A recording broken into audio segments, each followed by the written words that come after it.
किसी ने गुत्थी के गेटअप में हाथ पकड़ा हो? नहीं, मतलब कविता वाला हो गया अब तो। हाँ, तो उसमें हाथ तो क्या पकड़ा, वो पप्पी लेने की भी कोशिश करते हैं। क्या बात कर रहे हैं? हाँ, एक और इस पे भी एक बात कहूँगा, जो लिखा है वो मिलेगा। मिलेगा। बस कर्म करते चलना पड़ता है। कैसे करूँगा वो? अगर मुझे ही नहीं पता अपने ऊपर, और मेरे पास वो स्टफ ही नहीं है, अगर मैं सोचता हूँ कि जाके आधा घंटा स्टैंड अप करके आ जाऊँगा, नहीं भाई, वो पूरे दिन का शो है। मुझे उसमें स्टैंड अप भी करना है, कैरेक्टर भी करने हैं, टीम बिल्डिंग भी करने हैं और बहुत सारा एंटरटेनमेंट अभी। कैसे? प्रैक्टिस। देखो, मैंने as an character artist specifically, तो मैंने फीमेल कैरेक्टर बहुत किया है, कविता वाला। मैंने करीबन करीबन 500-600 बार वो कैरेक्टर परफॉर्म किया होगा। और दूसरा क्या है, टीवी की जो मार्केट है भाई, बंद गई है भाई कुछ लोगों में। जनरली ऐसा ही होता है, मैंने ये फील किया है। तो इसलिए आज के टाइम पे सोशल मीडिया अच्छा प्लेटफॉर्म है, वहां पे करो, बनाओ, डालो, चलते चलो, बस यही है। सुनाओ, सबसे पहले स्वागत आप सभी का एक ऐसे पॉडकास्ट में जहां पर हम बात करेंगे आज हंसने हंसाने की। लाइफ को हंसना हंसाना बहुत जरूरी है और साथ साथ पैसे बचाना भी जब आप ट्रैवल कर रहे हो। जी हाँ, हम बात कर रहे हैं फेयर हॉकर्स की। Fair hawkers one of the best site जहां पर आप जाके लॉग इन कर सकते हैं और इजीली अपने ट्रैवल की कुछ पैसे सेव कर सकते हैं। तो बात करते हैं ट्रैवल से हट के ब्रॉडकास्ट के बारे में। ब्रॉडकास्ट जो कि खास आज होने वाला है रोहित ठाकुर के साथ। स्वागत है रोहित हमारे शो में। थैंक यू, स्वागत थैंक है। यू, थैंक यू और भाई। जैसा कि आप हंसते हंसाते हैं हम्म, और अपनी लाइफ को कहां से कहां ले जाते हैं, तो हाँ। ये जर्नी कैसे शुरू हुई? जर्नी भाई, मतलब आप घर से यहाँ तक की पूछ रहे हो या मेरी लाइफ की पूछ रहे हो? यहाँ पे भी व्यंग। तो नहीं। मैं ये चाहता हूं कि हाँ, ये व्यंग की से साथ जो दोस्ती हुई, हाँ। तो ये कब हुई? स्कूल टाइम से ही आप इतना जॉली थे या फिर बाद में हिलेरियस हो गए? भाई मतलब ऐसा, अगर मैं डीप डाउन देखूँ तो ऐसा मैं अपने आप को बहुत ज़्यादा जॉली या बहुत ज़्यादा फनी नहीं मानता हूँ। I am a very shy type person. But still, क्योंकि इट्स अ प्रोफेशन है, तो वो स्लोली स्टेडली डेवलप होता रहता है और फिर वैसे वर्क करते रहते हैं भाई, तो ये हुँ। रहता है। तो मैं तो शुरू से ये बात देखी है आपकी प्रोफ़ाइल में कि एक हाँ, पहले एज़ अ एंकर रहे। Yes, yes. एंकर से पहले आपने अपनी पढ़ाई कहाँ तक करी? तो मैंने मास कॉम किया भाई फ्रॉम हुँ, लिंगायत यूनिवर्सिटी। तो मैंने वहाँ से मास कॉम किया था। लिंगायत कॉलेज है, पार्ट ऑफ यूनिवर्सिटी है वो छतरपुर में। लिंगायत ललिता देवी, वहाँ से मैंने अपनी ग्रेजुएशन कंप्लीट किया, मैंने मास कॉम किया था। तो वहाँ से मैंने स्टार्ट कर दिया, बट अगर मैं प्रैक्टिकली बताऊँ तो I will start my work as an anchor जब मैं 12th में था। तो 12th के स्कूल के जब एग्ज़ाम होते हैं, उस समय टाइम होता है 3-4 महीने जब रिज़ल्ट नहीं आता है, तब तक मैंने फिर वहाँ से स्टार्ट कर दिया था doing anchoring and all. 2010-11 might be. पहली बार माइक कहाँ पकड़ा?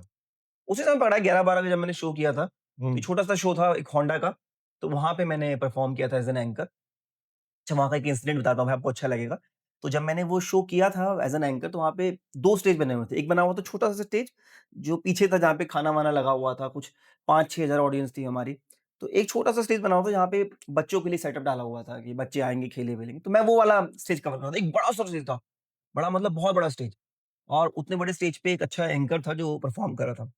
मेरा बड़ा मन था यार, मेरे को बड़ा देख के अच्छा लगा यार कि मुझे भी ये करना चाहिए यार, कि मैं भी I have that energy, that confidence कि मैं भी परफॉर्म कर सकता हूँ। बट नहीं परफॉर्म कर पाया उस समय। बट टच वुड, उसी ब्रांड का, उसी जगह पे, उसी पे कम से कम मैंने 7 या 8 बार उसी ब्रांड के लिए शो किया है, और उसी लोकेशन पे, उसी स्टेज पे किया है फॉर द कॉर्पोरेट।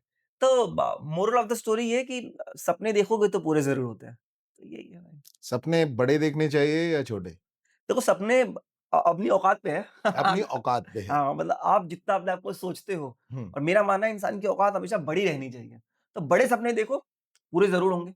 क्या बात है। जी। लेकिन जब हम बात करते हैं एंकरिंग से जी, रिलेटेड, जी। एंकर एक ऐसा होता है जैसे खुली किताब हुँ, हुँ। कि उसको किसी भी लेवल पे कोई भी सवाल अगर आ जाए, हुँ, तो उसे समझना पड़ता है, हुँ। बहुत ऑडियंस को सँभालना पड़ता है। तो राइट। कौन-कौन सी ऐसी खूबियाँ हैं जो आपके 15 साल के एक्सपीरियंस में आती है कि एज़ अ एंकर को कैसा होना चाहिए? मेल और फीमेल दोनों? अच्छा देखो, मैं अगर स्पेसिफिकली बात करूँ एंकरिंग की, तो एंकरिंग में पहले हमें समझना पड़ेगा कि एंकर है क्या? सो एंकर एक ऐसा पर्सन होता है जिसे सूत्रधार कहा जाता है हिंदी में, जो पूरे शो को बना के रखता है। Anchor is one of the key part. Yes, yes. Main part वही होता है, पूरे शो को उठाएगा भी, बिठाएगा भी, लोगों से बातचीत भी करेगा, उन्हें हँसाएगा भी, तो वो एक एंकर होता है। तो ये सारे गुण होने चाहिए बंदे के अंदर कि भाई मैं किसी शो को किसी भी तरह ड्रैग कर सकता हूँ। कोई भी सिचुएशन आए, सपोज़ कोई आर्टिस्ट नहीं आया है, किसी की स्पीच है वो मिस हो गया, तो उस पार्ट को कैसे टैकल करेगा? तो ये एंकर को आना चाहिए। तो दैट कवर इज़ करना आना चाहिए बेसिकली। कवर करना आना चाहिए कि भाई मुझे, और उसके पास स्किल्स बहुत अच्छी होनी चाहिए। मतलब अगर सपोज़ आप कॉमेडियन हो, तो आपका वर्क क्या है? सिर्फ़ लोगों को हँसाना, do a stand up, comic करना। अगर आप एज़ एन मोटिवेशनल स्पीकर हो, तो आपको मोटिवेट करना है लोगों को। बट अगर आप डांसर हो, तो डांस करना है, सिंगर हो तो सिंगिंग करनी है। एंकर ही अकेला ऐसा होता है जिसको सबके गुण चाहिए भाई साहब, थोड़ा-थोड़ा सब चाहिए, तो आप एक अच्छे एंकर बन पाओगे, तब आप शो को स्मूथली रन कर पाओगे। तो वो मेरी नज़र में एक एंकर है भाई। एंड अगर मैं बात करूँ फॉर मेल एंड फीमेल, दोनों के लिए सेम ही रहता है भाई, दोनों के लिए टफ जॉब है, ईज़ी किसी के लिए नहीं होती है। एक एंकरिंग अच्छा प्रोफ़ेशन है और बहुत ग्रोइंग प्रोफ़ेशन है। जब मैंने शुरू किया था तब इतनी हाइप नहीं थी उसकी, अब बहुत डिमांड है। गुरु बिन ज्ञान न होत। हुँ, कहते हैं कि जब तक गुरु नहीं है तब तक ज्ञान नहीं सही मिलेगा। बात है। तो आपको जब 15 साल पहले इस इंडस्ट्री में आए और हुँ। एज अ एंकर काम करना शुरू किया, तब ऐसा क्या था कि मतलब उस वक्त आपने किसको अपना आइडियल मान के चले कि हाँ यार, ये बंदा ऐसा कर रहा है, मैं भी ऐसा करूंगा तो शायद मैं अच्छा करूंगा। मैं अगर आपको टच वुड और मैं बड़ा जेन्युइन बोलता हूँ, तो मैंने उस समय कुछ एंकर थे जो बहुत, जिसमें आप भी एक थे भाई, आप भी उस समय काम कर रहे थे। एक साहिल बजाज करके हैं हमारी इंडस्ट्री में, one of the best anchor if I am talking about corporate and all. मुझे बड़ा अच्छा उनका काम लगता था उस समय, मैं उनको आज भी है। आज भी है, मैं उनको नो आज डाउट। भी देखता रहता हूँ और मेरे बड़ा अच्छा सीखने को मिलता है उनसे। तो उनको मैं देखता था, मनीष पॉल एक ऐसा नाम था भाई, कुलदीप। कुलदीप, मनीष आज पॉल एक बहुत बड़ा नाम था बहुत भाई। बड़ा नाम था, अब तो पिक्चरें वगैरह पिक्चर्स एंड काफी आ ऑल, तो गई वो हैं। मनीष पॉल ने भी इसी तरीके से शो हम्म। स्टार्ट किए थे अपने करना। तो मैं उनको देखता था भाई, तो उनको देख के मैंने मतलब दिल्ली से जो एंकर के नाम पे अगर मनीष पॉल की बात की जाए तो वो बहुत हाई लेवल पे ऊपर चले गए। Yes, yes, yes, movies Manish, कर रही यस, काफी। यस, तो मतलब इट्स अ जर्नी भाई। हम्म। और इसमें भी एक बात कहूँगा, जो लिखा है वो मिलेगा, मिलेगा। बस कर्म करते चलना पड़ता है। तो वो उनकी डेस्टिनी थी, जो वो पा रहे हैं और अच्छा पा रहे हैं, तो सिमिलरली हर किसी के लिए होता है भाई। तो मैंने इन लोगों को देख के शुरू किया और देखा इनको। Kapil Sharma is one of the great example, जिनको मैंने देख के बहुत सीखा। Sunil Grover, if I am talking about comedy part जो हम बाद में करते हैं। तो कपिल, सुनील ग्रोवर, जिम कैरी, मेरे को बड़ा अच्छा लगा इन सब आर्टिस्टों को देख के, और बड़ा सीखने को मिलता है। तो दीज़ आर द पीपल जिनसे मुझे बड़ा मोटिवेशन मिला जब है। जिम कैरी की बात की तो वो एक मास्क वाला जो था, जो जी, जी। अगर वो मास्क अगर रोहित ठाकुर को मिल जाए तो वो सबसे पहले क्या चेंज करेगा? मैं चेंज क्या करूँगा? मैं सबसे पहले उस फ़िल्म में काम करूँगा या और बेटर फ़िल्म में काम करूँगा। तो वैसे ही हमारी ज़िंदगी में हर किसी के चेहरे पे बहुत सारे मास्क होते हैं भाई। हुँ। तो धीरे-धीरे इंसान उतारता रहता है। तो ये चीज़ है। तो ये मास्क जब धीरे-धीरे आगे बढ़ा तो नई इंडस्ट्री में जो बच्चे आ रहे हैं, हुँ। उनको कैसे पता चलेगा कि कौन सही है, कौन गलत है? कैसे सीखें? क्या उनको भी कपिल शर्मा के शो या इंडस्ट्री में ये सब देख के ही सीखना पड़ेगा या वाक़ई अपने आप को एस्टेब्लिश करने के लिए किसी को गुरु मान के आगे बढ़ना पड़ेगा? इस पे ना अमित भाई 2-3 चीज़ें हैं। पहले तो जब हमने स्टार्ट किया था, तो उस समय का ऐसा कोई ऑरा, उस समय कोई ऐसा प्लेटफ़ॉर्म, कोई ऐसा कोर्स, अब तो मास कम्युनिकेशन बहुत सारे कोर्सेज़ डेवलप हो गए हैं, कॉलेजेस करवा रहे हैं। बट स्टिल अगेन, ये सब ऐसी चीज़ें हैं जिस पे आपको मोर देन अ थ्योरेटिकल, आपको प्रैक्टिकली वर्क करना पड़ता है। सीखना पड़ता है, इंडस्ट्री में उतरना पड़ता है। आप बुक्स में ये सब चीज़ें नहीं पढ़ सकते हो। तो हाँ, आप सीख कहीं से भी सकते हो। सीखने मैं भी क्लासेस देता हूँ एंकरिंग की, पब्लिक स्पीकिंग की, तो सीख आप कहीं से भी सकते हो। बट आपको उसको एनहांस करना पड़ेगा, अपने पे वर्क करना पड़ेगा, अपने शोज़ करने पड़ेंगे। और आज के टाइम पे तो इतना, उस समय जब हम शुरू करते थे भाई, सोशल मीडिया इतना बूम था ही नहीं। हमें बड़ा मुश्किल से काम मिलता था। आज के टाइम पे आपके पास इतने बड़े प्लेटफ़ॉर्म हैं, आप जाओ, अपना अकाउंट बनाओ, अपना काम डालो, अच्छा होगा तो काम मिल जाएगा भाई। बट सीखना इज़ द इम्पोर्टेंट की। तो एंकरिंग पे जितनी चीज़ें सीख सकते हो, स्किल्स डेवलप कर सकते हो, उसके बारे में जान सकते हो, पढ़ सकते हो, फिर उसको प्रैक्टिकल करो, तो आप अच्छा कर लोगे भाई, फॉर मतलब बोथ मेल एंड आप फीमेल। एंकरिंग में जब आए, तो मैं बता दूं कि रोहित ठाकुर जब एंकरिंग में आए तब उन्होंने कुछ नया इनोवेशन किया। इनोवेशन इन सेंस की जो चीजें उन्होंने मार्केट में देखी है, कैसे आगे बढ़ रहे हैं लोग, उस चीज पे इन्होंने ज्यादा ध्यान दिया। जी, जी, जी, भाई। तो जो नई चीजें आपने कैच करी और उसको कैश किया, हुँ, हुँ। तो उसमें सबसे पहला नाम आता है गुत्थी, हाँ, हाँ। है ना? गुत्थी मेरा नहीं भाई, मतलब वो सुनील सर का कैरेक्टर था। पर उसके बाद मैंने वो करण जौहर के साथ शो किया, 5-6 4 साल हो गए मेरे ख्याल से, कविता विद द कैरेक्टर। तो वो कविता वाला कैरेक्टर मेरा था। बट हाँ, मैंने कैरेक्टर करना जो शुरू किया, जिस समय आफ्टर एंकरिंग अगर मैं बात करूँ, तो एज़ एन एंकर मैं इतना ग्रो नहीं कर पा रहा था भाई। ऐसा क्यों आपको लगा कि आप ग्रो नहीं कर पा रहे मैं थे? बताता हूँ रीज़न भी। क्या होता था उस समय, फीमेल एंकर की डिमांड बहुत ज़्यादा थी as compare to male anchor, आज भी है। ऐसा नहीं मैं कह रहा हूँ कि, और दोनों का काम बहुत टफ है। I am not comparing male and female, but हाँ, हर किसी का काम अलग है। तो फीमेल्स को अच्छे से काम मिल जाता है, but as an male artist बहुत टाइम लगता था भाई। स्किल्स चाहिए बहुत ज़्यादा। फीमेल एंकर के पास भी स्किल्स थी, वो अपना काम करती थी, बहुत अच्छा दिखती हैं मंच के अंदर, प्रेज़ेंट करती हैं, एंड बहुत सी स्पीकिंग स्टाइल्स होती हैं। बहुत सारी एंकर्स को मैं देखता हूँ और मैं उनसे बहुत सीखता हूँ। सेम फॉर अस, तो हमें वैरायटी चाहिए as an a male anchor. तो मैंने सुनील ग्रोवर साहब को बहुत देखा, कपिल को बहुत देखा, तो मैंने उनसे बहुत सीखा। तो I start developing a character कुछ कैरेक्टर मैंने पहले उनसे लिए, फिर मैंने अपने कैरेक्टर डेवलप करने लग गया, जिनमें से कविता, अमिताभ, कुछ बॉलीवुड के उठाए, कुछ अपने कैरेक्टर डेवलप अक्षय कर कुमार। अक्षय कुमार। तो फिर मैं अपने-अपने कैरेक्टर डेवलप करता गया भाई, तो हाँ, इससे मुझे बूम मिला। हाँ, और इसके साथ एक और उसको नाम हम भूल ही नहीं सकते जी, जी। जिसमें आप एक टोपी भी लगाते थे, केजरीवाल जी। केजरीवाल जी। हाँ, तो जब तो मैंने ये केजरीवाल की जो आवाज़ थी हाँ, बहुत कम लोग जानते हैं कि जब रियल ऐसा लगता है कि पीछे से आवाज़ कोई और निकाल रहा है। हाँ, जब आप कैरेक्टर करते हो तो ऐसा लगता है कि नहीं यार, ये आदमी तो इस तरीके से बात करता है, ये नॉर्मली बात करता है, हाँ, हाँ, हाँ। ये केजरीवाल की आवाज़ कैसे निकाल लेगा? तो तो मैं इसमें भी ये कहूँगा। वज़नदार आवाज़ जो है हाँ, या फिर कॉपी टू कॉपी आवाज़ को हाँ, क्रिएट करना, हाँ, हाँ। ये तो एक अलग ही मेथड हो जाता है। तो जी। उसके लिए रोहित ने क्या ऐसा करा कि आवाज़ को डेवलप किया अंदर से? मैं बताऊँ, देखो तो जब मैंने आफ्टर एंकरिंग, हुँ, अब क्योंकि ग्रो करना था तो कुछ नया चाहिए, बजट बढ़ाना है तो कुछ अलग देना है मार्केट में, तो क्या दें? तो सेकंड ऑप्शन मेरे पास आया कि यार मैं किसमें अच्छा हूँ? यही कमान की बात, कमाल से कमाल की बात ये है कि डेढ़ 2-2 लाख रुपए चार्ज, है ना? जी, एक जी। फीमेल एंकर को नहीं मिलते, आप आराम से डेढ़ 2 लाख रुपए लेते हो और नहीं, नहीं, एक इसमें शो मैं में कट करूँगा भाई, बहुत सारी फीमेल्स एंकर हैं जो बहुत अच्छा करती हैं, ढाई ढाई, 3-3 लाख, 5 लाख, मतलब monetary is not the concern कि जिससे हमें मतलब पैसा जो है आपके काम से मिलता है। बहुत सारी अच्छी एंकर हैं जो बहुत पैसा चार्ज नहीं, करती हैं। एज़ अ मेल आपने उसको एक एक नया मकाम दिया। मैं तो ये भी जानता हूँ हाँ। कि आपको देख के जो है, कई बच्चों ने जो है, अभी भी कैरेक्टर करना शुरू कर दिया है। मेरठ के कुछ बच्चे हैं जो काफ़ी अच्छा काम कर रहे हैं। दिल्ली के कुछ अच्छे नाम हैं जो हाँ, एज़ अ एंकर में रोहित को फ़ॉलो करके चल रहे हैं। जी, जी। जैसा-जैसा रोहित नया कैरेक्टर लेकर आते हैं, पता चलता है इंडस्ट्री में एक और वो नया कैरेक्टर करने वाला कि हम कम पैसे में काम कर लेंगे। हैं? इसमें मैं ये ये क्या सीन है? मतलब करो आप, नहीं, सोचो आप, डालो आप नहीं। और उसको कॉपी करके अगला बंदा कहता है नहीं भाई ये तो मैं भी कर सकता हूँ। ये क्या बात इसमें हुई? क्या होता है भाई, देखो मेरा इस पे थोड़ा-सा डिफरेंट पॉइंट है। पहले के एंकर ये करते थे, वो क्या करते थे कि अपना कोई कॉन्सेप्ट बनाते थे और वो कॉन्सेप्ट को अपने पास रखते थे, कहीं डालते नहीं थे सोशल मीडिया हुँ, पे। सो मैंने might be I take this as an proudness कि मैंने ये चीज़ की, मैंने सब कुछ सोशल मीडिया पे डालना शुरू कर दिया। डालना शुरू किया। जो भी मैं कैरेक्टर करता था, उसकी वीडियो बनाता था, डालता था, उससे मेरा काम ग्रो किया और मेरा ये मानना है कि if you something put on a social media, तो उसपे आपका कोई राइट नहीं है भाई, लोग लेंगे, देखेंगे, सीखेंगे। मैंने भी किसी न किसी को देखा है, सीखा है। वो तो मुझ पे ऑप्शन नहीं उठा रहे हैं, मतलब कि भाई तूने मेरे को क्यों देखा? तो सिमिलरली, तो वैसे ही मैंने भी किसी को देख के सीखा, कोई मुझसे देख के सीख रहा है, तो ये मेरे लिए बहुत बड़ी बात होती है कि मतलब यार रोहित ठाकुर को देख के अगर किसी का घर चल रहा है या किसी नहीं की ऐसा घर दुकान चल रही नहीं, है, तो ये तो गॉड गिफ्ट है कि आपने मतलब वो चीज़ें डेवलप करी और बाद में वो लोगों के आगे तक पहुँच कई काम आई। मतलब ज़िंदगी भर उनको एक ज़रिया मिल गया। नहीं, नहीं, मैं इस पे मतलब मेरा दैट्स अ कुछ नहीं ग्रेट है। God gift. नहीं, नहीं, मैं मेरा इसमें कुछ नहीं है भाई, सब ये डेस्टिनी होती है, हर कोई किसी को देख के सीखता है भाई।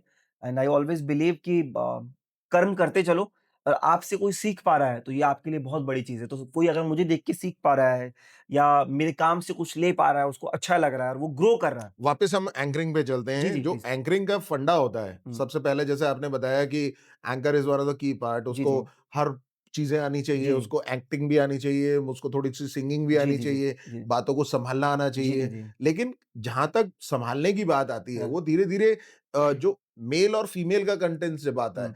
तब कहीं मर्द पीछे नहीं रह जाता है इस मामले में? नहीं, नहीं, ऐसा कुछ नहीं है भाई। ये यही लोगों तो की मिथ्या है कि मतलब 3 महीने काम मिलेगा, 3 महीने मिलेगा, 3 महीने नहीं मिलेगा, पैसा आया तो रोक के चलो, हाथ रोक के चलो। हर आर्टिस्ट के बुरे दिन आते हैं कि भाई ठीक है अभी काम नहीं है इंडस्ट्री में। वेडिंग और कॉर्पोरेट मेरा ये ये सब चीज़ें मतलब कैसे आप मैनेज करते हो? देखो मेरा ये मानना है भाई, एक तो काम बहुत है। सबसे पहले हमें दिमाग से ये निकाल देना चाहिए कि काम नहीं है। 12 महीने का हम कोई आम थोड़ी ना है कि हमारा सीज़न आएगा भाई। तो हमारा 12 महीने सीज़न है। डिपेंड करता है कि आप कितने टैलेंटेड हो, कितना सीखना चाहते हो और कितना अलग प्रेज़ेंट कर सकते हो।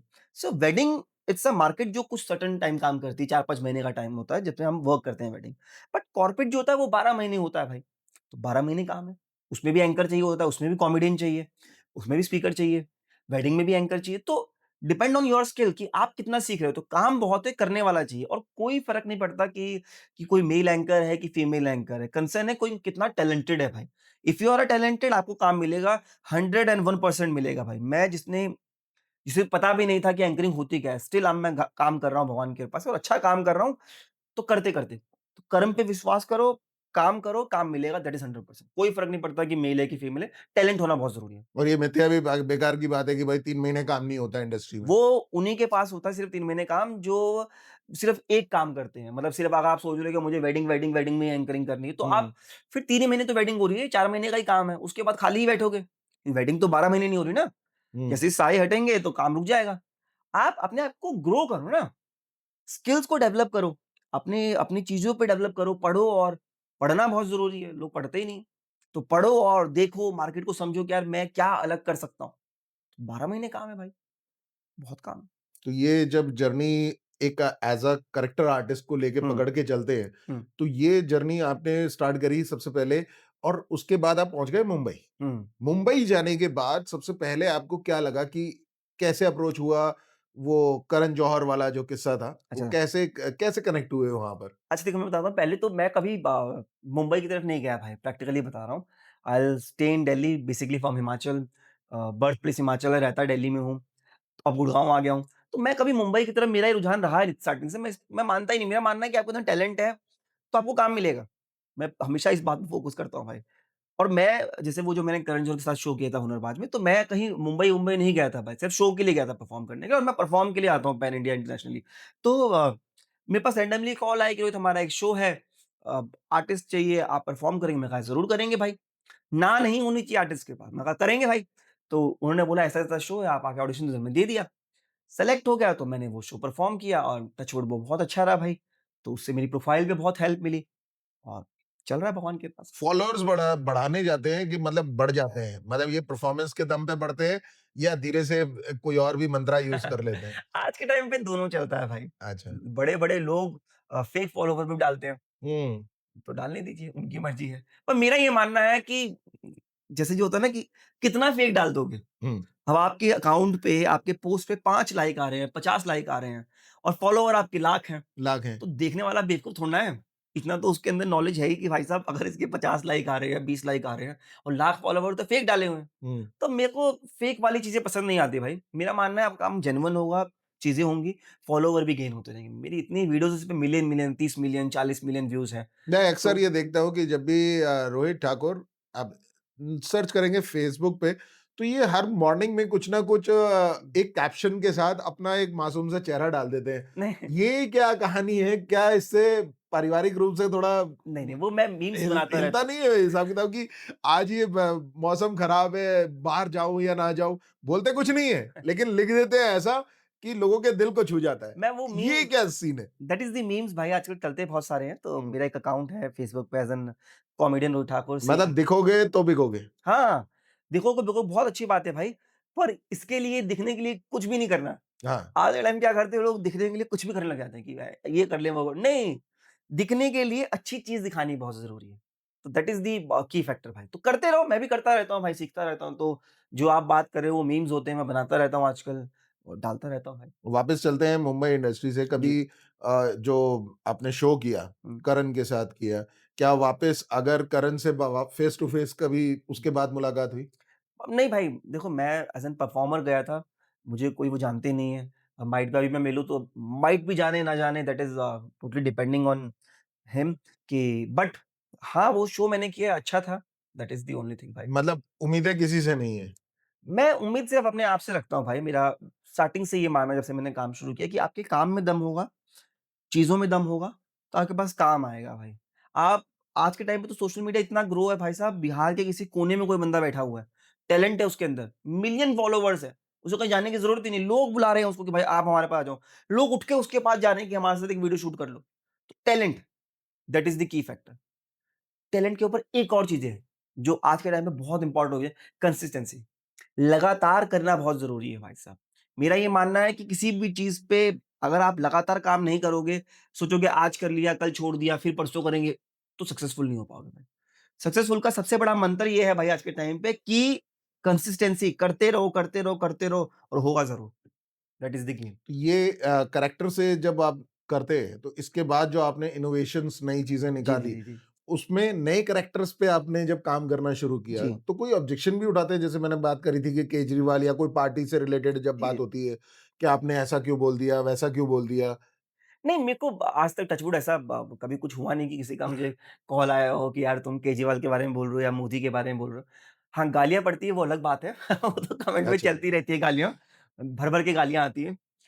बट ऐसा कोई नहीं, पर्टिकुलर नहीं कहते। अगर सक्सेस पानी है तो थोड़ी-सी गालियाँ तो पड़नी ही बनती हाँ, है। ज़्यादा पड़ जाए ऐसे कोई फ़र्क नहीं पड़ता अच्छा, है। होता है ऐसा? हाँ, चलता रहता है भाई। काम करते चलो मैंने क्या कहा कि वो होता है ना जैसे घोड़ा जब रन करता है उसकी साइड में ऐसा लगाया होता है, तो बिल्कुल स्ट्रेट देखते रहो अपने रास्ते की तरफ, काम करते चलो। जो चीज़ चल रही है साथ-साथ गालियाँ चल रही है, तालियाँ चल रही है, उस पे फ़ोकस मत करो।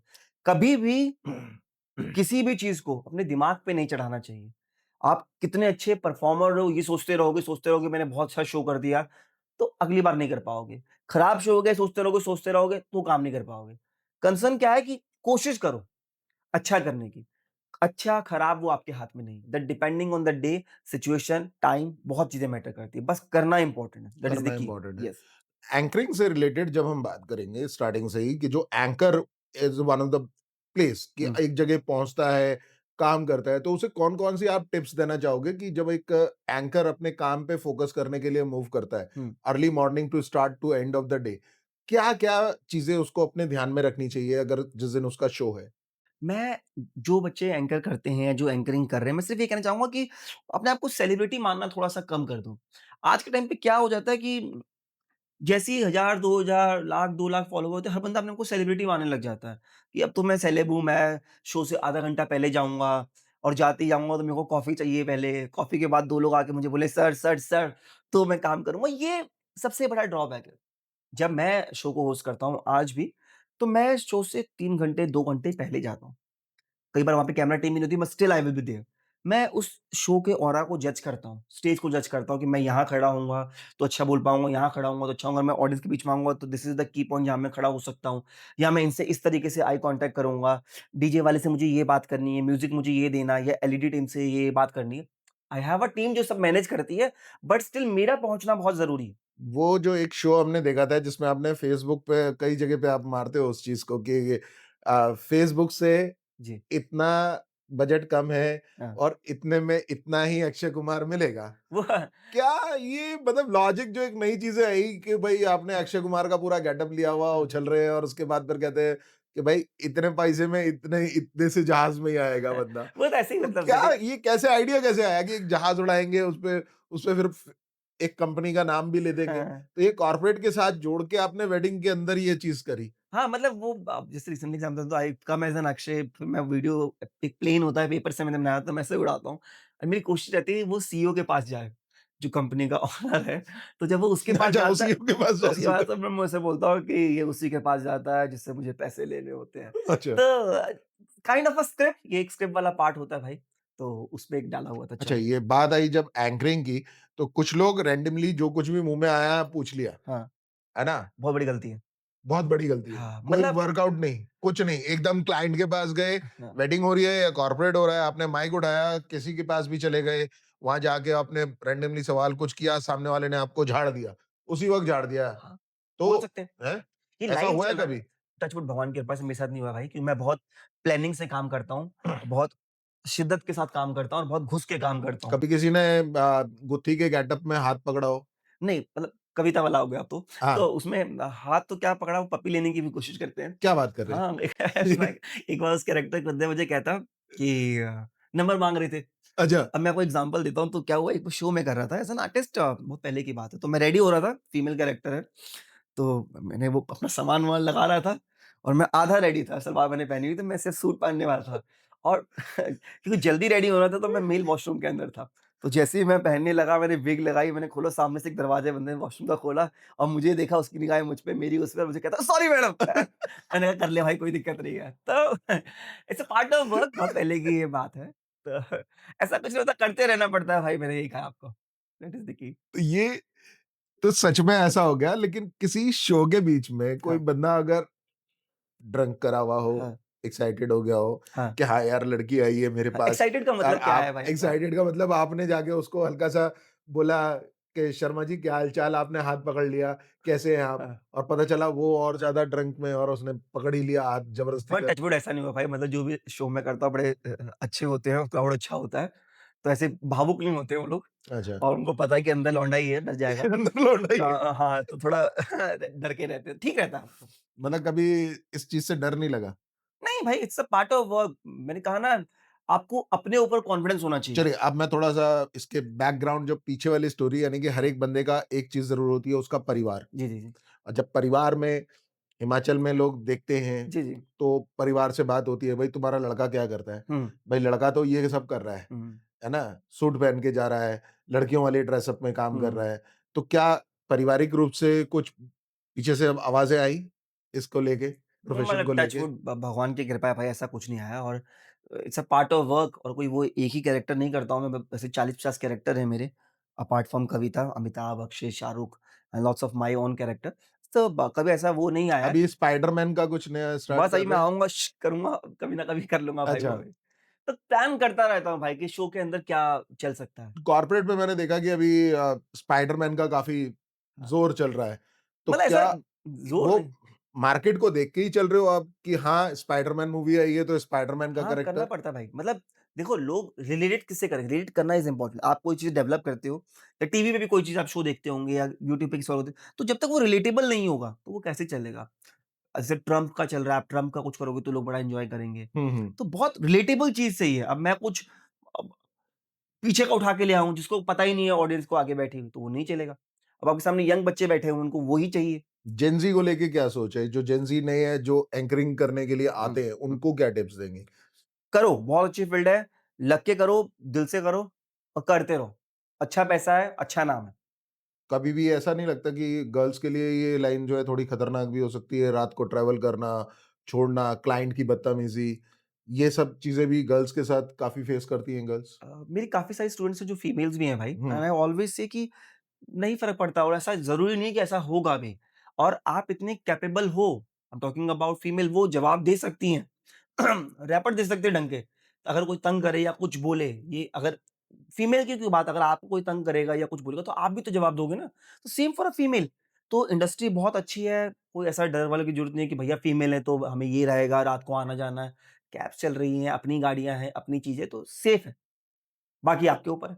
Depend on person to person. हाँ, डिपेंड पर्सन टू पर्सन। और फाइटिंग लेवल पे अगर देखा जाए, हुँ, जब एक एंकर दूसरे एंकर से बात करता है, हुँ। तो क्या उसमें कुछ जलस कभी फ़ील हुई किसी से बात करते हुए? कहीं कुछ ऐसी चीज़ें जो किसी से कभी 15 साल में बहुत बड़ा समय होता है। हुँ। जब आप किसी से बात करते हो, उसके अंदर कहीं ऐसी चीज़ें आती हैं कि यार, दोस्त तो दोस्त, अंदर से उसके अंदर कटाक्ष। मतलब भाई अगेन मेरा मानना है कि आप कैसे हो? आप अगर सही हो, साफ हो, तो आपको फ़र्क ही नहीं पड़ेगा अगले वाले से। तो मुझे लिटरली फ़र्क नहीं पड़ता है कि कौन मेरे बारे में क्या सोचता है, या वो क्या चाहता है या क्या है। मेरा मानना है अपना काम करो और चलते बनो। मैं ज़्यादा घुसता ही नहीं हूँ भाई। मैं जानता हूँ उस वक़्त जब एंकरिंग में स्टार्टिंग में होते तो 15-20 एंकर हुआ करते थे। उस समय कम था। है ना? काम ज़्यादा भी था, हुँ, 15-20 एंकर्स थे। हुँ, कहीं न कहीं एक फाइटिंग सी रहती थी। हुँ, उसने उसके बारे में ये कहा, उसने बारे में ये कहा, हुँ, तो रोहित के बारे में किसी ने कुछ कहा। हुँ। तो कैसा फ़ील होता था उस टाइम पे? मैंने कहा ना भाई, मैं सोचता ही नहीं हूँ, कौन मेरे बारे में क्या बोल रहा है या क्या उनका माइंडसेट है मेरे लिए। आप जितना सोचोगे आप फँसते चले जाओगे भाई, ये कीचड़ है। आप किसी की बारे में सोचोगे, किसी ने आपके बारे में कह दिया, तो आप उसके बारे में वो नेगेटिविटी डेवलप करते रहोगे, तो आपका ऑरा खराब होगा। एक अच्छे एंकर को कौन-सी 5 ऐसी या 6 या 7 ऐसी बातें जिसके बारे में बिल्कुल बात नहीं करनी चाहिए? एक एंकर को क्या ऐसी बातें जो बात नहीं करनी चाहिए? किन-किन टॉपिक्स पे बात नहीं करनी चाहिए? भाई मेरे को लगता है सब टॉपिक पे करनी चाहिए। ऐसा कोई वो नहीं है कि नहीं करनी चाहिए। बस कितनी करनी है वो इम्पोर्टेंट है भाई। किस लिमिट तक करनी है वो इम्पोर्टेंट है, बाकी तो बात तो आप किसी भी टॉपिक पे कर सकते हो। मतलब आप चाहते हैं कि धर्म पे भी बात कर ले खुल के, हाँ, क्या दिक्कत है? पॉलिटिक्स पे भी बात कर हाँ। सकता है और मेल-फीमेल जेंडर पे भी, हाँ, हाँ। ट्रांस पे, सब जगह सब पे मतलब इंसान को खुल के यही बात तो करनी है। हिंदुस्तान की खासियत है भाई, आप बात कर सकते हो। करो बात खुल के, कोई दिक्कत नहीं है, बट कहना क्या है, लिमिट होती है हर चीज़ की। वल्गैरिटी और प्योर कॉमेडी में हल्का-सा फ़र्क है कि भाई वो जो थिन लाइन है, उसके पार नहीं जाना, छू के आ जाओ चलेगा। तो क्रॉस मत करो वल्गैरिटी, क्योंकि as an anchor if I am talking about, तो पूरे शो की रिस्पॉन्सिबिलिटी है आपके ऊपर। आप किसी से मज़ाक कर रहे हो, किसी से रिलिजन के बारे में गलत बोल दिया, कुछ उल्टा-सीधा बोल दिया, दैट्स अ पॉइंट, मैं दैट्स अ समझ पॉइंट। रहा हूँ। तो अगर आप कुछ गलत बोलोगे तो ऑब्वियसली वो बाउंस बैक कर जाएगा। एक लिमिट तक बात करो, अच्छा है। आपको बीजेपी अच्छी लगती है, आपको कांग्रेस अच्छी लगती है, ये आपका मोटिव, ज़रूरी थोड़ी ना सामने वाले को भी अच्छी लगती हो। तो क्यों ऐसी बातें करनी? समझ रहे बात को? तो ये चीज़ें छोड़ दो। जो आपको लगता है कि यार इससे और वो चीज़ें लानी ही क्यों शो के अंदर? वो आपका पर्सनल मोटो है ना। मैं हिंदू हूँ, सामने वाला मुसलमान है, मेरे को मुसलमान पसंद है या नहीं पसंद है, मुझे हिंदू पसंद है, नहीं पसंद है, वो आपका थॉट प्रोसेस है, शो पे क्यों लाना? शो तो सबका सारे लोग हैं ना वहाँ पे। यही तो खासियत है। Give you just a little bit example. जैसे मैं एज़ एन कॉमिक वर्क करता हूँ, स्टैंड अप करता हूँ, तो जितने भी यूट्यूबर, कॉमेडियन हैं, वेरी रेयर वो कॉर्पोरेट शोज़ करते हैं। रीज़न बीइंग क्योंकि उसमें क्या होता है, सब तरीके की जॉनर के लोग बैठे हुए हैं। कॉर्पोरेट के अंदर कंपनी का सीईओ भी है, हो सकता है 50-60 साल का हो, एक लेडीज़ भी बैठी हुई है, एक बच्ची भी बैठी हुई है। तो बड़ी लिमिट के साथ हमें कॉर्पोरेट शो करने पड़ते हैं। And this is the key point जिसमें मैं काम करता हूँ और तो मुझे काम मिलता है। कॉर्पोरेट में जब आप कैरेक्टर करते हो और हुँ, वेडिंग में कैरेक्टर करना, हुँ। क्या फ़र्क आता है दोनों में? देखो मेरे हिसाब से फ़र्क सिर्फ़ इतना रहता है कपड़ों का, यहाँ पे कोट पैंट पहने होते हैं, वहाँ शेरवानी या सूट-वूट में होते हैं। लेकिन आप तो कॉर्पोरेट में भी कई जगह पे मैंने देखा है कि आप जब 3 या 4 कैरेक्टर कर लेते हैं। हुँ, पहले आप अपने कोट पैंट में आके हाँ, सबका वेलकम किया, उसके बाद 5 मिनट के बाद पता चलता है कि आप अमिताभ बच्चन के गेटअप पे आ गए, हाँ, उसके बाद पता चलता है अक्षय कुमार के हाँ, गेटअप पे आ हाँ, जाएँ, उसके बाद पता चलता है केजरीवाल के गेटअप में भी आ हाँ, गए, हाँ, हाँ, है ना? तो राइट, ये अलग-अलग जो गेटअप लेके मूव करना होता हाँ। है ना? इसमें कितना डिफरेंस क्या आ जाता है बहुत बहुत डिफरेंट आता ज़्यादा? है भाई आपको क्योंकि एक। वेडिंग में है तो आप एक अलग मूड में, हुँ, कॉर्पोरेट में आप एक लिमिटेड चीज़ें चल रही हैं। Obviously, obviously. तो क्या फ़र्क है इसमें? देखो, पहले तो चाहे वेडिंग हो, चाहे कॉर्पोरेट हो, जब आप बहुत सारे कैरेक्टर्स कर रहे हो, जैसे मैं एक शो पे टेक्निकली 2 कैरेक्टर करता हूँ और एक स्टैंड अप करता हूँ, that is the set of my show. जब मैं कैरेक्टर करता हूँ, तो मुझे वो आइडेंटिटी छोड़नी पड़ती है। अगर मैं फीमेल में हूँ, तो मुझे फीमेल की आइडेंटिटी रखनी पड़ेगी, उसकी तरफ बैठना, बोलना। जब मैं उससे किसी और कैरेक्टर पे चला गया, तो मुझे वो आइडेंटिटी पकड़नी पड़ती है और उसकी बहुत लिमिटेशन होती है। वेडिंग के अंदर क्या होता है कि लोग सिर्फ फन के मूड से आए हैं। वही एक मोटो है भाई साहब, सब लोग एक-दूसरे को जानते हैं, कॉर्पोरेट पे नहीं जानते। सीईओ सबके साथ कंफर्टेबल क्या पता ना हो, जो कंपनी का कोई हेड है वो उसके साथ कंफर्टेबल ना हो, लोग स्टेज पे आना चाहे ना आना चाहे। तो आपको बहुत कंफर्टेबली लोगों को पहले कंफर्ट करवाना पड़ता है, कम्फर्ट कर तभी आप परफॉर्म कर सकते हो ऑन अ बोथ शो। पर वेडिंग में प्लस पॉइंट ये होता है कि सब लोग जानते हैं एक दूसरे को, आए ही इसीलिए हैं, तो थोड़ी सी फ्री हैंड रहता है भाई, बस ये एक डिफरेंट है। इनमें सबसे बेस्ट कौन-सा माना जाता है अगर पैसे के मामले में बात की जाए, कॉर्पोरेट या वेडिंग? भाई मेरे हिसाब से देखो दोनों में ही पैसा है, मैं दोनों में सेम ही अमाउंट लेता हूँ जो मैं चार्ज करता हूँ। अच्छा, तो कॉर्पोरेट में भी मिल जाता है, वेडिंग में मिल जाता है। मेन इम्पोर्टेंट सबसे बड़ी बात जो मैं बार-बार फोकस करता हूँ भाई, अ, आपका काम कैसा? ओके। पैसा इतना पड़ा है, अथाह पैसा है। आप जो माँगोगे आपको मिल सकता है पैसा। आपकी डिमांड मान लो मैं आपसे लाख रुपए माँगता हूँ कि मैं कहता हूँ यार मैं 5 लाख रुपए लूँगा शो करने के लिए। पर इन डीप डाउन मुझे तो पता है ना कि मैं 5 लाख का हूँ कि नहीं हूँ। आपको अपनी वर्थ पता है ना? तो हर इंसान को अपनी वर्थ पता होती है। अगर आप जितनी आपकी वर्थ है उतना माँगोगे तो ज़रूर मिलेगा। उससे कम माँगोगे तो आप अपने आप को मान ही नहीं रहे हो। आप अड़े हुए हो कि मेरे को मिलेगा कि नहीं मिलेगा। तो मैं तो अपनी वर्थ पे काम करता हूँ कि भाई मैं आऊँगा तो मैं ये चार्ज करूँगा। आपको लगता है तो बुला लो और लोग बुला लेते हैं।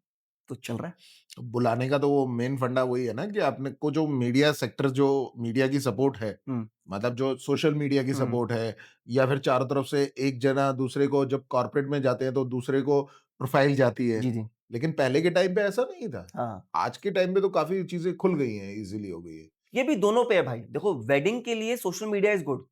ओके। क्या होता है आप ऐसे समझिएगा, कॉर्पोरेट का ओनर कौन है सीईओ?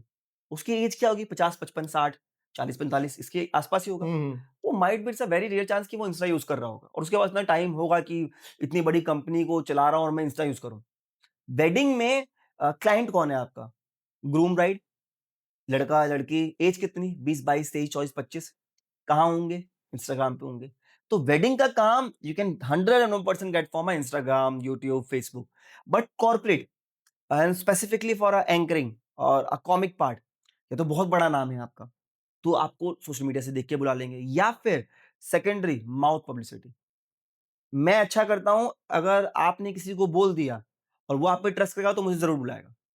माउथ पब्लिसिटी बहुत इंपॉर्टेंट फैक्टर है, दोनों के लिए, बट कॉर्पोरेट में 101% आप अच्छा काम करके आओ, एक अच्छा काम करोगे, अगले 10 अच्छे काम उस कॉर्पोरेट से ले आओगे। मैं ऐसे-ऐसे कॉर्पोरेट हैं, जिनके लिए मैं आज से नहीं, पिछले 8-10 साल से काम कर रहा हूँ और मैंने उनके एक-एक कॉर्पोरेट के लिए 100 150 शोज़ कर चुका हूँ। कई बार सेम ऑडियंस पे होती है। तो काम में वैरायटी लेके आते रहो, that is the challenge for you, change लाते रहो, क्योंकि मान लीजिए एक ही ऑडियंस आपके पास 5 बार आ गई, तो क्या करोगे? अलग ऑडियंस होने की तो उससे में आपको आपका कंटेंट चाहिए, अगर सेम ऑडियंस है, तो उस पे फोकस करो और काम बहुत अच्छा करो। I just give you example, अभी मैं 3 दिन एक शो कर रहा था एक कॉर्पोरेट के लिए और उसमें 2 दिन सेम ही ऑडियंस थी। अब मुझे शो करना है, तो कैसे करूँगा वो? अगर मुझे ही नहीं पता अपने ऊपर और मेरे पास वो स्टफ़ ही नहीं है, अगर मैं सोचता हूँ सिर्फ़ जाके आधा घंटा स्टैंड अप करके आ जाऊँगा, नहीं भाई वो पूरे दिन का शो है। मुझे उसमें स्टैंड अप भी करना है, कैरेक्टर भी करने हैं, टीम बिल्डिंग भी करने हैं और बहुत सारा एंटरटेनमेंट डालना है। कैसे? प्रैक्टिस। पैसा कैसे माँगूँ जब हमारे पास प्रैक्टिस ही नहीं है, हमारे पास वो सामान ही नहीं है। एक बार काम मिल जाएगा आपको सोशल मीडिया से कि भैया उसके फॉलोवर इतने हैं, उसकी वीडियो पे लाइक आते हैं, हम बुला लेते हैं। मगर उसके बाद नहीं मिलेगा अगर आपके काम में दम नहीं होगा। मेरे को ऐसे बहुत सारे इवेंट प्लानर मिलते हैं specifically for a wedding which because we are talking about. तो वो कहते हैं यार हमने उस एंकर को बुला लिया था, उसके सोशल मीडिया पे इतने फॉलोवर थे, ब्राइड अड़ गई, कह रही है यही आएगा, यही आएगा। बाद में हमें कह रहे हैं यार वो इतना एटीट्यूड दिखा रहा है, उसने शो भी ढंग का नहीं किया, अब पछता रहे हैं। तो मैंने कहा यार देखो, समझने की बात ये है कि वो कितना अच्छा है सोशल मीडिया डिस्क्राइब नहीं कर सकता, वो उसका काम ही डिस्क्राइब करेगा। और आधा काम तो ये बचे-खुचा काम जो है एडिटिंग वाले कर देते हैं। हाँ, ये एडिटिंग वाले जब उस रील को बनाते हैं, हाँ, उसको इतनी तरीके से दिखाते हैं कि गधे को भी घोड़ा बनाने में देर नहीं लगाते। यही तो कह रहा हूँ ना, अगर दिखता अच्छा है ज़रूरी नहीं कि वो अच्छा ही हो। हाँ, तो ये बहुत बड़ा फैक्टर है जिसमें लोग भ्रम में आ गए हैं आज के टाइम पे कि यार इसके फॉलोवर बहुत ज़्यादा हैं, इसके सर लाइक बहुत हैं। एडिटर एडिटर जो है वो ज़्यादा चार्ज कर लेते हैं ना, हाँ, तो ज़्यादा चार्ज करेंगे तो बढ़िया बनाएँगे। हुँ, तो वो एक नॉर्मल एंकर को भी ऐसा दिखा देंगे कि बहुत उसने तो यहाँ से जंप करवा दिया, ये हाँ। करवा दिया। तो बट ये आप 30 फैक्ट सेकंड में कैसे 30 डिस्क्राइब सेकंड कर में कैसे जज कर सकते नहीं हैं? कर सकते और उसमें भी 30 सेकंड में 20 सेकंड में आप सेटअप दिखा रहे हो। वेडिंग का सेटअप दिखा दिया दौड़ते, दौड़ते, दौड़ते, दौड़ते और फिर एंडिंग में आ गए, वाह! वाह! तो नहीं जज कर सकते ना। तो टेक्निकली आपका काम बोलता है। आपको एक बार काम मिल जाएगा सोशल मीडिया से, क्योंकि आपकी वीडियो वायरल होगी, वो क्योंकि उसपे हुक था या आपका काम अच्छा दिख गया, वो चीज़ से वायरल हो गया। क्योंकि आप पूरी वेडिंग को 30 सेकंड में नहीं डिस्क्राइब कर सकते। वो वहाँ के लोग डिस्क्राइब कर सकते हैं। वहाँ के लोग बता सकते हैं कैसा रहा। अगर आपके पास काम डेवलप करना है तो आपको काम अच्छा करना पड़ेगा। डेफिनिटली। तो दैट इज़ और द की हर फैक्टर। दिन कुछ ना कुछ नया इम्प्रूव करके सोचना पड़ेगा। तो जब ये टीम बिल्डिंग की बात आती है, हुँ, तो टीम बिल्डिंग में तो रोज़ एक नया आइडिया लेके चलना पड़ता हाँ, है।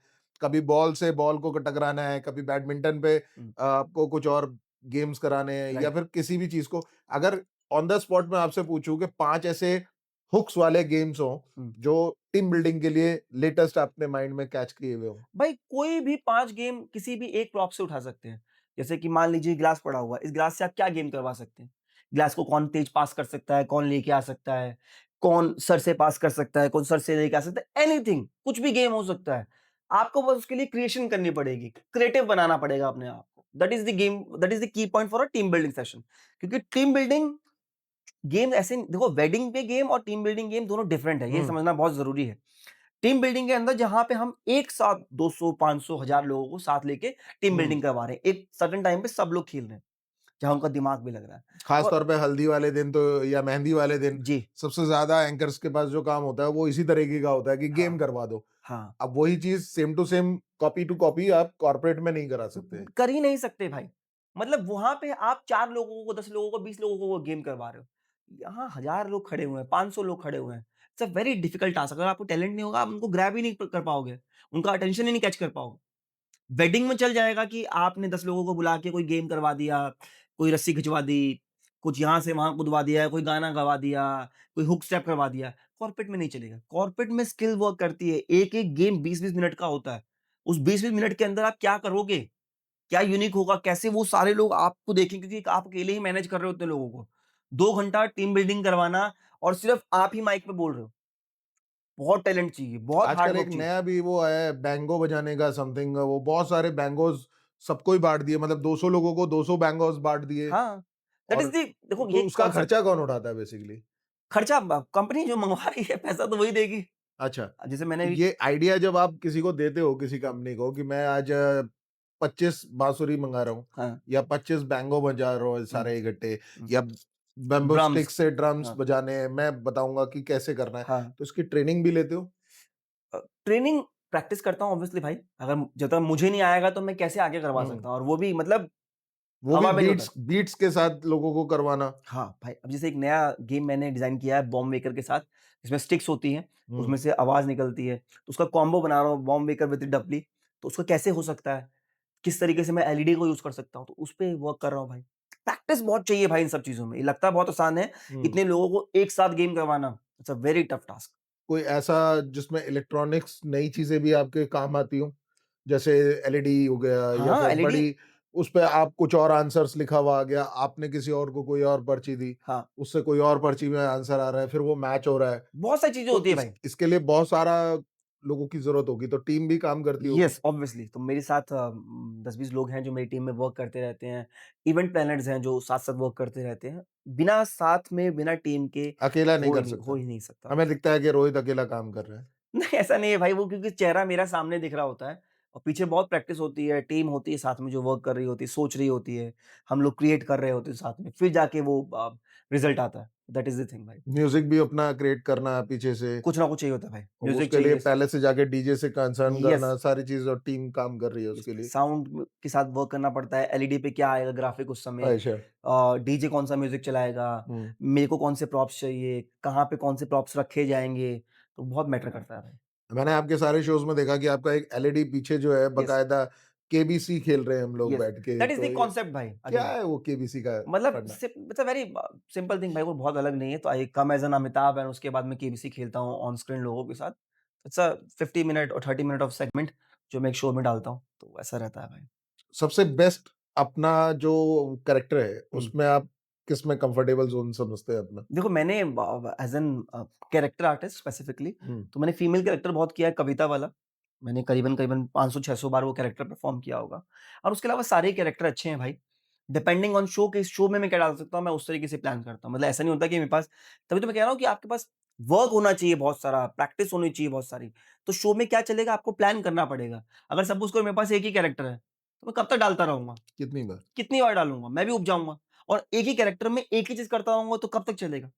बहुत सारी चीज़ें चाहिए। एक ही कैरेक्टर की बहुत सारी स्क्रिप्ट चाहिए, बहुत सारा मटेरियल चाहिए और बहुत सारी डिफरेंट चीज़ें चाहिए। सुनील ग्रोवर जिनको हम मानते हैं, कैरेक्टर बहुत अच्छा हुँ, करते हैं। हुँ। अगर सिर्फ़ उनको आप गुत्थी में ही देखते रहे जिससे वो फेमस हुए थे, तो गुत्थी कब तक देखते? फिर वो डॉक्टर गुलाटी लाए, उसके बाद वो और बहुत सारे कैरेक्टर लेके आए, अमिताभ लाए, अक्षय लाए और बहुत सारे कैरेक्टर उन्होंने डेवलप किए। तो वो क्या है, उनके खुद के बहुत सारे कैरेक्टर थे। तो वो उन्होंने डेवलप किए ना, सोचा, वर्क किया उनकी टीम ने उनके साथ, तब वो चीज़ निकल गई। जैसे उन्होंने अभी रिसेंटली एक शो कपिल के शो में आमिर खान का किया था। प्रैक्टिस, ऐसा नहीं था कि उन्होंने आमिर खान पहले कभी नहीं किया था। बट उन्होंने उसपे प्रैक्टिस बहुत की हुई थी, इसलिए वो स्टेज पे बहुत अच्छा लगा भाई। दैट इज़ द थिंग, उनकी तो टीम मतलब बहुत वर्क प्रैक्टिस करती है। होनी चाहिए अगर आप किसी कैरेक्टर पे जा रहे हैं। बहुत। लेकिन वापस अगर हम एंकर के पॉइंट ऑफ व्यू से देखें, तो एंकर अपने लेवल पे कैरेक्टर्स में जाके ज़्यादा पैसा कमा सकता है। इट्स देखो, डिपेंड टू पर्सन अगेन।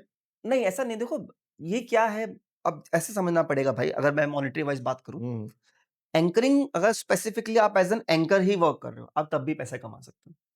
अगर आपकी स्किल्स अच्छी हैं ठीक है। और आपका नाम अच्छा बन जाता है, तो आप पैसा एंकर बन के भी कमा सकते हो। मैं एज़ एन कॉमिक भी वर्क करता हूँ, दैट इज़ माय यूएसपी। हुँ, I will do a corporate show, formal वाला part as an anchor, but मैं स्टैंड अप भी करता हूँ, that is my USP. Character करता हूँ, that is my USP. Team building करवाता हूँ, मोटिवेशन सेशन लेता हूँ, these all are the part of my work. तो मैं ये सीखता रहता हूँ, तो करता रहता हूँ भाई।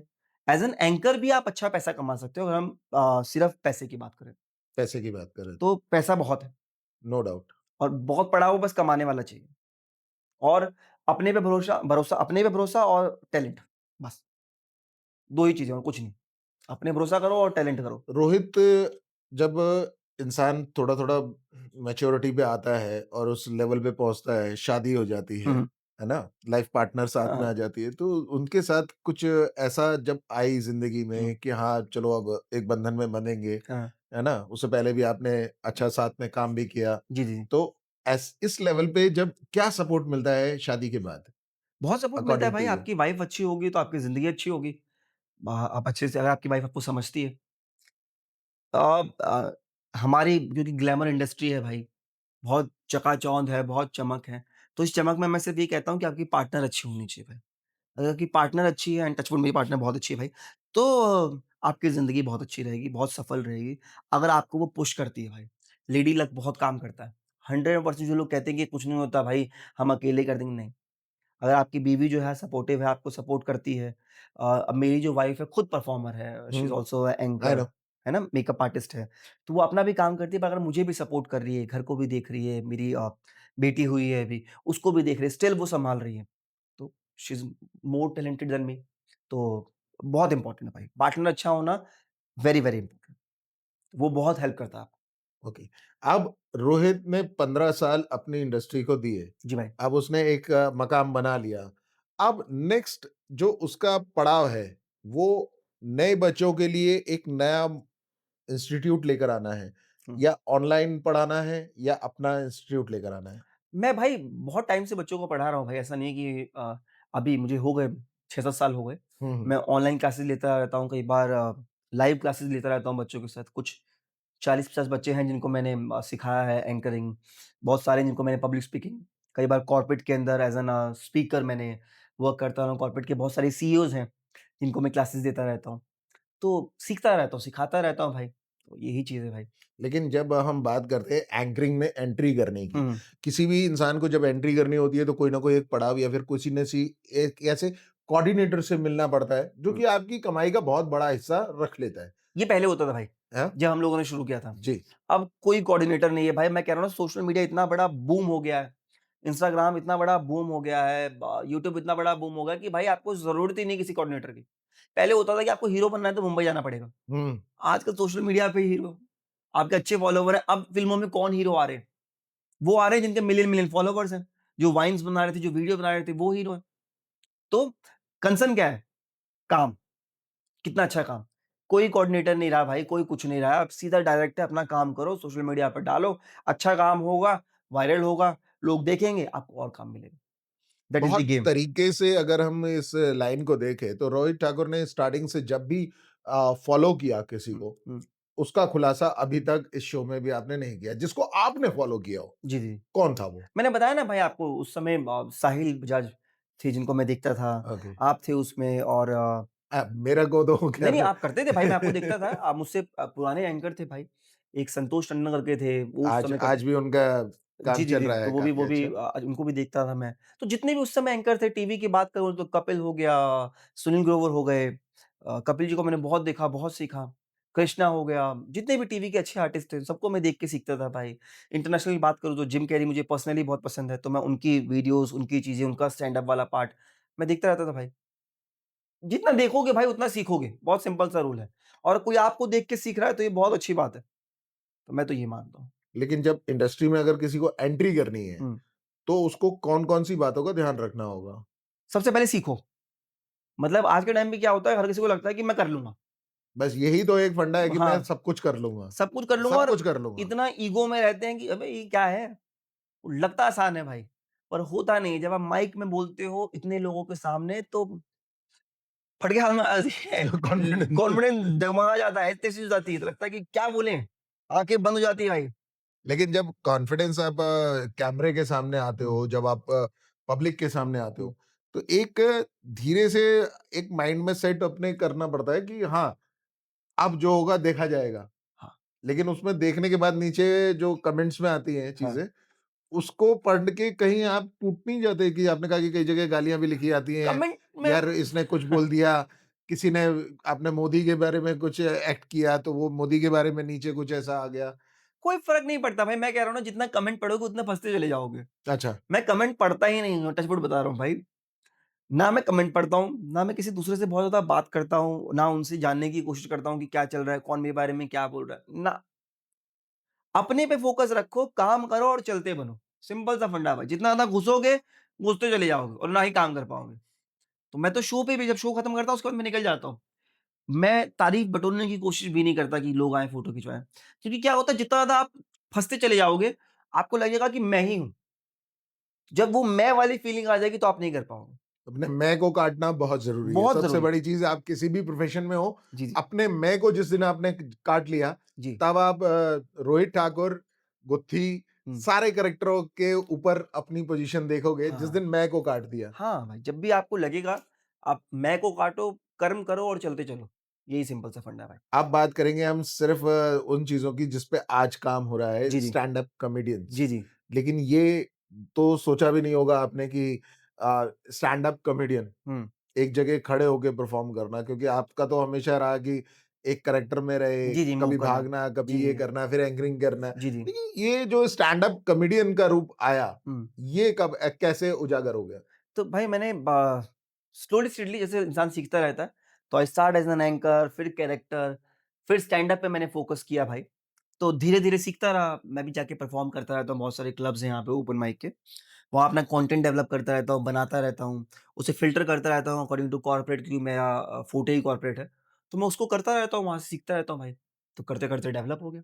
ये जो पकड़ है, जैसे पहले लाफ्टर चैलेंज में जाने की जी, जी। कोशिश करी कभी? जी, जी। नहीं भाई। क्योंकि लाफ्टर चैलेंज तो हर साल ही होता है। उस समय आता था भाई जब मैंने शुरू किया था, ये तब की बात है, तो तब से लाफ्टर चैलेंज आया ही नहीं है भाई।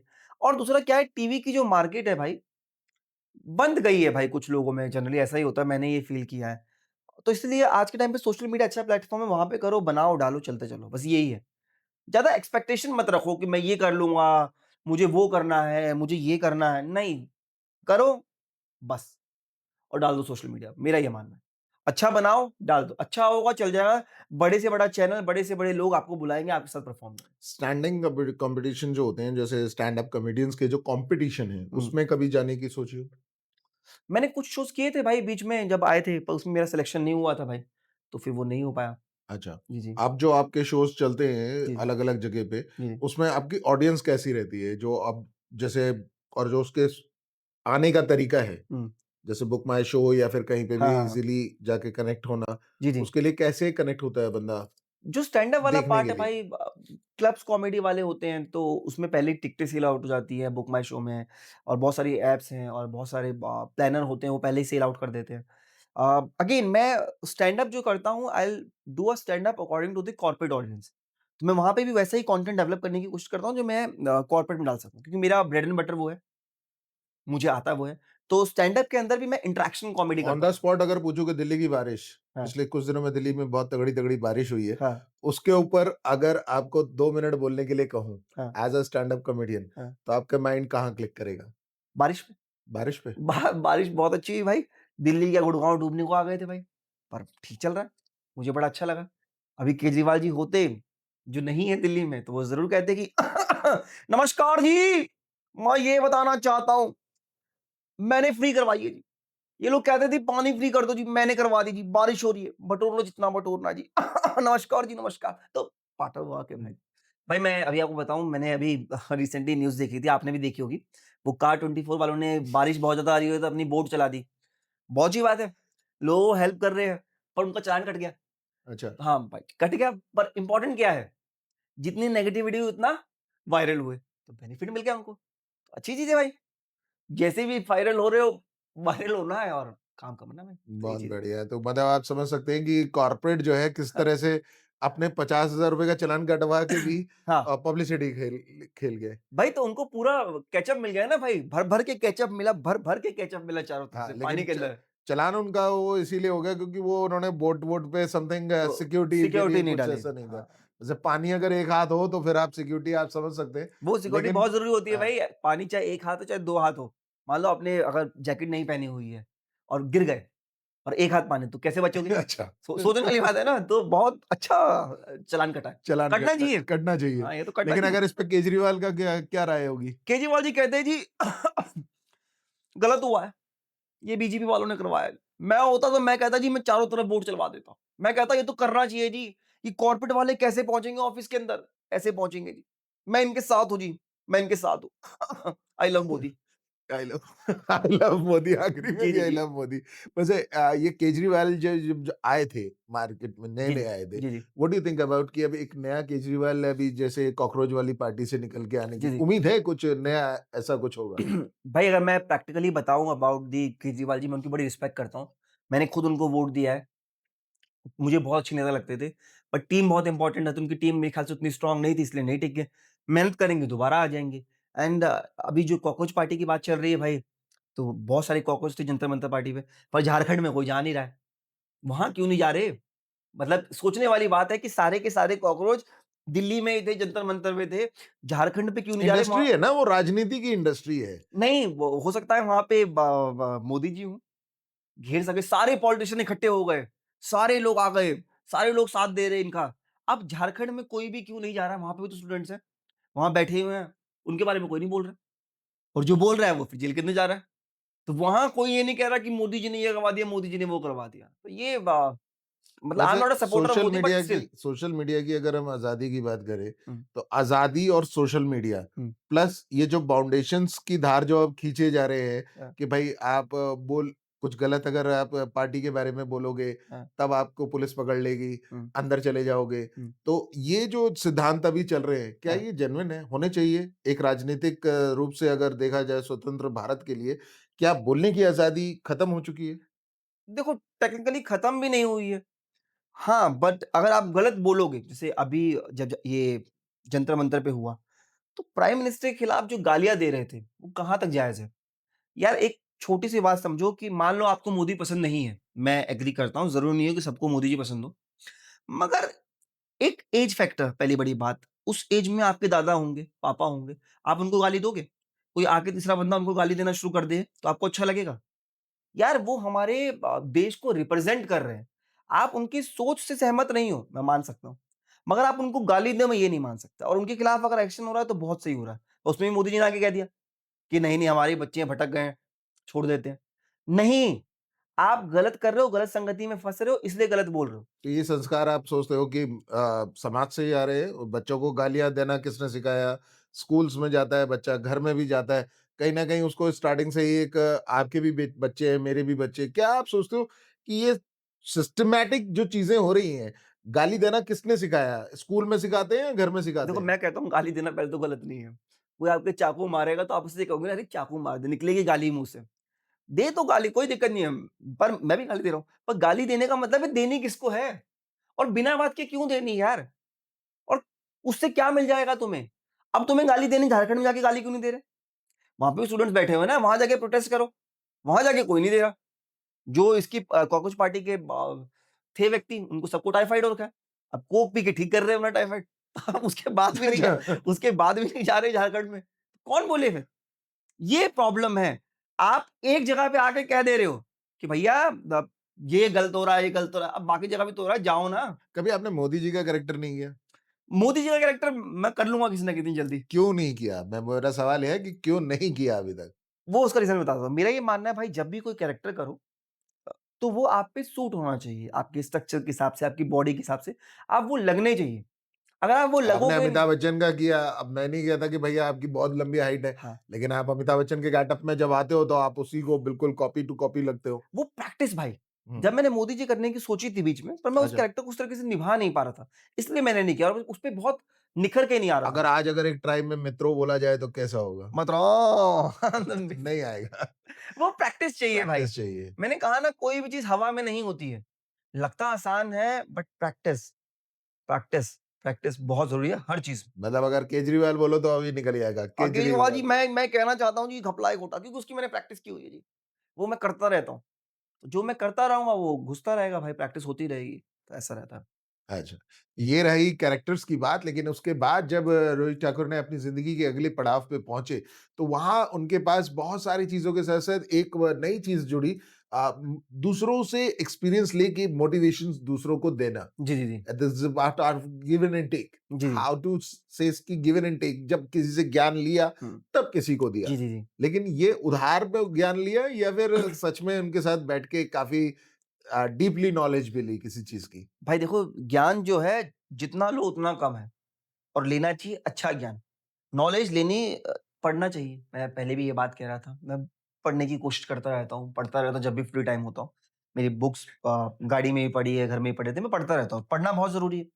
सेकंड, जो एक्सपीरियंस मैंने गेन किया शोज़ करके, क्योंकि मैंने कहा ना, I focus on a corporate, weddings भी करता रहता हूँ, बट क्योंकि 12 महीने कॉर्पोरेट होते हैं तो कॉर्पोरेट हर महीने में 8-10 होते हैं। तो उसमें मैं उनके सीईओ से मिल रहा हूँ, उनकी सेल्स टीम से मिल रहा हूँ, उनके मैनेजर से, उनके हेड से मिल रहा हूँ।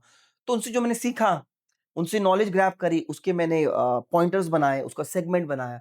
वो बनाने के बाद अब मैं as N motivational speaker, as an जो उनकी सेल्स टीम होती तो है। कभी ये सारा ज्ञान किसी बुक में हमें देखने को मिलेगा कि Rohit Thakur present a book I wish या मैं आई जल्दी होप करूँ सो भाई। कि ऐसा या कुछ जो इतनी सारी 500 से ज्यादा कंपनीज के सीईओ से बात जी, जी, करके जी। अगर कुछ ज्ञान मिला हो, जी, जी। तो क्या वो आप चाहेंगे कि आने वाली सेल्स टीम और बाकी लोगों को भी जल्द से जल्द मिले? मैं 100% कोशिश करूँगा और बहुत अच्छा आइडिया है भाई, मैंने कभी इस डायरेक्शन में सोचा नहीं, बट आपने कहा है, आई विश और मेरा मानना है जो हम कहते हैं वो होता है। तो आज डेफिनेटली हमने होता कहा है तो है। शायद जल्दी आएगा। डेफिनेटली होगा। सो रोहित जी, अब बात करते हैं जो अब मार्केट में आप नेक्स्ट मूवमेंट कर रहे हैं जो कि है मोटिवेशन से। हुँ, तो किसी को मोटिवेट करना या फिर मोटिवेशंस में काम करना हुँ। कितना आसान काम होता है? भाई आसान तो कहाँ होता है। मैं आपको बिठा के मोटिवेट करूँगा, आप कौन से झटके में हो जाओगे। तो बहुत डीप जाना पड़ता है और आपकी बात करनी पड़ती है। अगर मैं किसी सेल्स टीम के साथ as an motivational speaker work कर रहा हूँ, उनका सेशन ले रहा हूँ, तो मुझे उनके रिलेटेड चीज़ें तैयार करनी पड़ेगी, उनका कॉन्सेप्ट वर्क करना पड़ेगा, उनके टारगेट्स देखने पड़ेंगे, उनकी प्रोफाइल पे वर्क करना पड़ेगा, तब जाके मैं उनसे बात कर सकता हूँ। तो बहुत मेहनत लगती है। बहुत मेहनत लगती है। लेकिन अब इस लाइन में और एंकरिंग लाइन में हुँ। मोटिवेशन और एंकरिंग में क्या फ़र्क आ जाता है? कोई फ़र्क नहीं है भाई, सेम ही वर्क है। मुझे तो as an performer he perform करना है बट जो होमवर्क है, सब्जेक्ट है वो बदल गया है। जैसे एक टाइम पे अगर मैं हिस्ट्री पे वर्क कर रहा था तो ज्योग्राफ़ी आ गई है, फिर हिंदी आ गई है, पर काम एक ही है भाई टेक्निकली।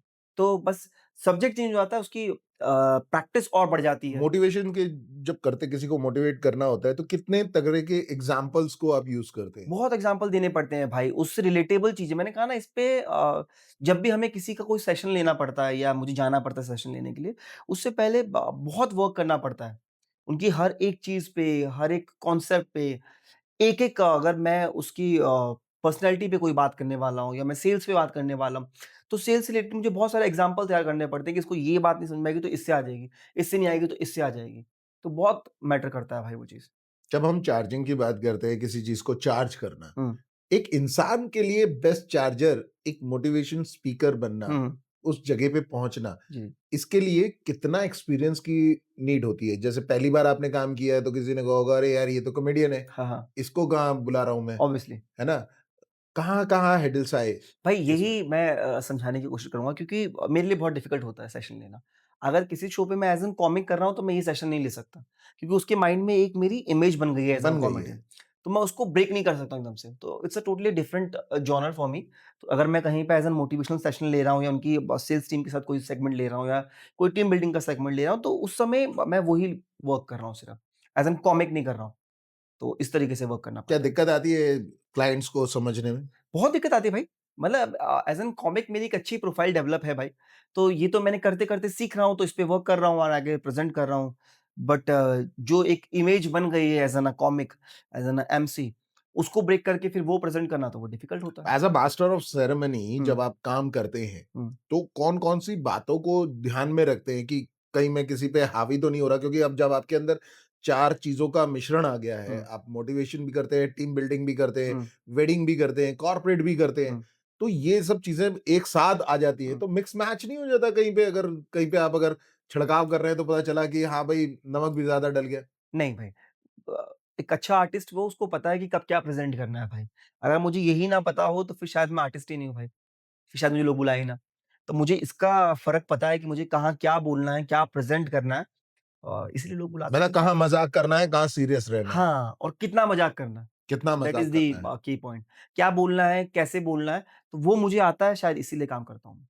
ओके। ये चीज़ है। That's a great one by the side of Rohit Thakur. Rohit Thakur अपनी जिंदगी में बहुत कुछ कर चुके हैं, लेकिन अब जो नेक्स्ट करवाने वाली बात आती है जेनजी से, जो नए जी। बच्चे आपके साथ सीखने के लिए जी, जी। उत्सुक होंगे, जी, जी। उनके लिए कैसे वो आपसे कांटेक्ट कर सकते हैं? भाई नीचे मेरा इंस्टा अकाउंट आ जाएगा आपके हिसाब से एंड हम्म। तो उससे मुझे कनेक्ट कर सकते हैं। फिर मिलते हैं। इंस्टा पे अगर फॉलो करना हो तो कहाँ पे जाएं? अगर मेरी कॉमिक प्रोफ़ाइल देखनी है तो as an comedian Rohit Thakur, तो ओके। वहाँ पे मेरे जितने भी कॉर्पोरेट शोज़ हैं, वो आपको दिख जाएँगे एंड ऑल। ऐसा रहता है। इजीली पकड़ सकते हैं। ईज़िली पकड़ सकते हैं, पकड़ राइट? सकते हैं। या तो ये थे हमारे साथ आज रोहित ठाकुर, जो अपनी ज़िंदगी के कई आयामों को यहाँ पे हमारे साथ इस पॉडकास्ट में खुलासा किया। लाइक करने के लिए, सब्सक्राइब करने के लिए और शेयर करने के लिए ख़ास तौर पे आपका तहे दिल से एडवांस में धन्यवाद। क्योंकि आप जब इस शो को लाइक करते हैं, तब आपका दिल करता है कि इसको सब्सक्राइब भी कर लें, क्योंकि सब्सक्राइब करते ही आप कई सारे आर्टिस्टों से रूबरू होते हैं, डायवेक्स की एंटायर टीम के साथ। डायवेक्स स्टूडियो जो कि आपको भी इनवाइट करता है कि अगर आपके दिल में भी कोई दिल की बात बताने के लिए है, तो आप कमेंट पे जाइए, जल्दी से कमेंट कीजिए कि आपको रोहित ठाकुर से आज की मुलाकात कैसी लगी। रोहित ठाकुर से अगर कोई सवाल है तो आप इनके इंस्टाग्राम पे जाके इनसे डायरेक्टली पूछ सकते हैं। और अगर आप रोहित ठाकुर जैसा बनना चाहते हैं, अच्छा एंकर बनना चाहते हैं, अच्छा, मोटिवेशनल स्पीकर्स बनना चाहती हैं या फिर अगर आप उनसे वो उनका सारा टैलेंट निचोड़ के खींच के लेना चाहते हैं, तो भी आप सीधा ही कॉन्टैक्ट कर सकते हैं रोहित ठाकुर से। रोहित ठाकुर जी नमस्कार, आज थैंक यू जाते सो वक़्त एक बार फिर से आपका बहुत-बहुत तहे दिल से थैंक यू, धन्यवाद थैंक डाइविस यू। की एंटायर टीम से। आपका जो आज का एक्सपीरियंस था कैसा रहा, वो भी आप बयाँ करें। मुझे बहुत अच्छा लगा यहाँ पे आके अमित भाई से मिलके काफ़ी लंबे टाइम बाद एंड नाइस प्लेटफ़ॉर्म बहुत अच्छा स्टूडियो बना रखा है इन्होंने। आइएगा। थैंक यू, धन्यवाद। Thank you.